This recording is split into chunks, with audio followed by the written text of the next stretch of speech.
Hello दोस्तों, मैं Prashant from IGM computer academy Bareilly. Excel की एक और अमेजिंग एंड पावरफुल वीडियो में आप सभी का स्वागत है, जहां हमने पिछली वीडियो में फार्मूला स्टेप से related defined name formula editing को समझा था। आज की जो हमारी वीडियो होने वाली है वो भी फार्मूला स्टेप पर ही होने वाली है। आज हम इस पूरे टैब को कवर करने वाले हैं, जो कि ऑप्शन बचा है वॉच विंडो और कैलकुलेशन। तो एक्सेल की जो ये सीरीज है, इसमें जो है फार्मूला स्टेप, इसमें जो सबसे ज़्यादा यूज़फुल है वो है वॉच विंडो मेरे हिसाब से।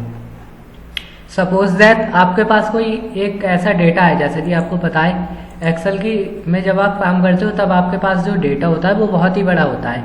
अभी ये जो डेटा मेरे पास है ये भले ही छोटा सा है, लेकिन जब आप कहीं काम करोगे तब आपको पता है कि जो डेटा होगा वो बहुत बड़ा होगा। अब मान लीजिए कई बार ऐसा होता है आपने जो डेटा बना रखा है उसमें कहीं पर गलती आती है। जो ये मैंने शीट तैयार कर रखी है, मेरे से बोला जा रहा है ये जो है वो गलत है, इसमें इनकी जो अमाउंट है उसमें चेंज करना है। अब जब मैं इसकी अमाउंट को चेंज करूँगा तब यहाँ टोटल पे भी इफेक्ट पड़ेगा और ये भी चेंज हो जाएगा सपोज दैट। तो फिर जब ये चेंज होगा तो मेरे को बार बार ये भी देखना पड़ेगा। तो ऐसा ना हो कि बार बार मेरे को ये ना देखना पड़े नीचे जाकर।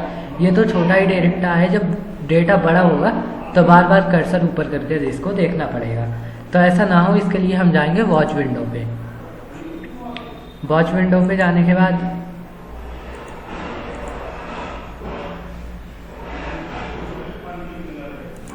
जैसे ही आप वॉच विंडो पे क्लिक करोगे कुछ इस तरह का इंटरफेस आपको देखने को मिलेगा। वॉच विंडो, यहाँ ऐड वॉच पे आपको क्लिक करना है और जो भी सेल, इस वाले सेल को हम कर लेंगे सिलेक्ट ऐड। अब यहाँ जो हमारा सेल है वो सिलेक्ट हो गया है।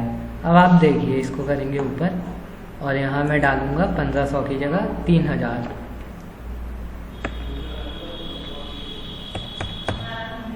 और एंटर। अब जब इस पर मैंने 3000 डाला तो यहाँ की जो वैल्यू है वो अपने आप ही बढ़ गई है और जो हमें यहाँ दिखाई दे रही है, और नीचे की जो वैल्यू है वो भी बढ़ी है। अब नीचे कर्सर ना देखकर मेरे को यहीं से पता चल जाएगी कि जो वैल्यू है वो क्या है।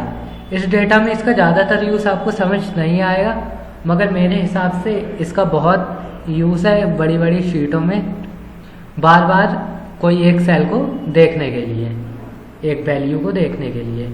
इसी तरह से इसको हम कर देंगे 10,000 और एंटर। अब भी इसकी वैल्यू में यहाँ चेंज आ गया।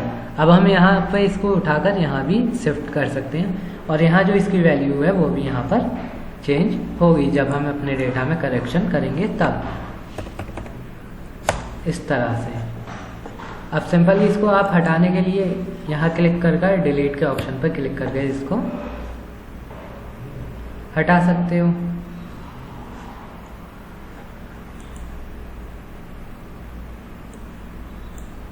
डिलीट। अब इस तरह से आई होप आपको वॉच विंडो का यूज़ समझ आ गया होगा।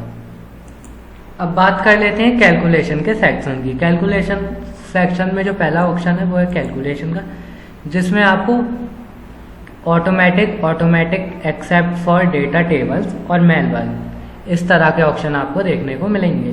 तो बहुत सारे लोग कंफ्यूज होते हैं सेकंड वाले में, automatic except for data table. तो सबसे पहले ऑटोमेटिक और मैनुअल को समझ लेते हैं कि ये है क्या। तो सिंपली जो अपने डेटा का ये टेबल वाला रेंज है, इसको सिलेक्ट कर मैं कर दूंगा डिलीट और अब यहाँ लगाऊंगा सम का formula is equal to sum bracket start और सिलेक्ट एंटर। अब ये जो वैल्यू यहाँ पर आई है इसको कर देंगे नीचे तक ड्रैग।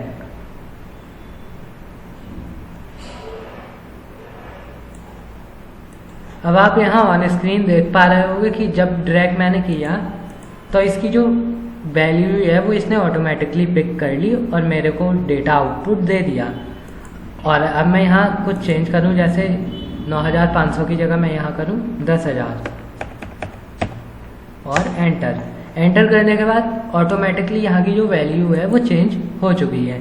तो ये जो सारा काम हो रहा है ये किस तरह से हो रहा है, ऑटोमेटिक। अब इसको कर देंगे मैनुअल। कैलकुलेशन ऑप्शन में गए और मैनुअल अब वही चीज़ इस पर दोबारा करेंगे, इसको किया सिलेक्ट और कर दिया डिलीट और दोबारा ऑल्ट इज इक्वल टू करके एंटर। अब आप यहाँ देखोगे कि जैसे मैं इसको ड्रैग करूँगा तो जो वैल्यू पहले में है वही सेम वैल्यू यहाँ पर आ गई, जो कि आप ऑन स्क्रीन देख पा रहे होगे। तो जो पहले जो वर्क हो रहा था वो किस तरह से हो रहा था, ऑटोमेटिक। अब जो हो रहा है वो किस तरह से हो रहा है, मैनुअल। अब मैं इसको सिलेक्ट करके कर दूँ ऑटोमेटिक, मैनुअल से पूरे को किया सिलेक्ट और कर दिया, सॉरी ये नहीं करना है, ऑटोमेटिक। तो ये वापस इस तरह से हो गया मैनुअल। और अगर आप कैलकुलेशन नाउ पर क्लिक करेंगे तो अभी ये ठीक हो जाएगा। तो आई होप कि आप ऑटोमेटिक और मैनुअल को समझ गए होंगे। अब एक चीज़ यहाँ और समझ लेते हैं जो कि है जैसा कि मैं यहाँ पे कर दूँगा, इसकी वैल्यू पहले चेक कर लेंगे कितनी है, 28,000। अब यहाँ 10,000 को हटाकर कर देंगे 1,000। अब आप यहाँ देख पा रहे होंगे कि इसमें कोई भी चेंज नहीं आया। चेंज कैसे आएगा, कैलकुलेट नाउ पर क्लिक करने के बाद। तो आप दोनों ही ऑप्शंस को बहुत अच्छे से समझ गए होंगे, जो कि है ऑटोमेटिक और मैनुअल। अब बात कर लेते हैं नेक्स्ट ऑप्शंस की, जो कि है automatic except for data table. बात करें अगले ऑप्शन की, जो कि है कैलकुलेशन शीट। तो इसका यूज़ भी वही है कैलकुलेशन नाउ की तरह। कैलकुलेशन नाउ हम एक सेल पर अप्लाई करते हैं, जबकि कैलकुलेशन शीट पूरी शीट पर अप्लाई होगा। जब हमारे पास दो शीट हैं, हमें एक शीट पर ही कुछ मैनुअल कर रखा है और एक को ऑटोमेटिक। तो मैनुअल वाली शीट को जब हमें कैलकुलेशन उसकी ठीक करनी है तब हम करेंगे कैलकुलेशन शीट। तो आई होप एक्सेल के ये फॉर्मूला स्टेप से रिलेटेड जितने भी ऑप्शंस हैं वो आपको अच्छे से समझ आ गए होंगे। और मिलते हैं अगली वीडियो में।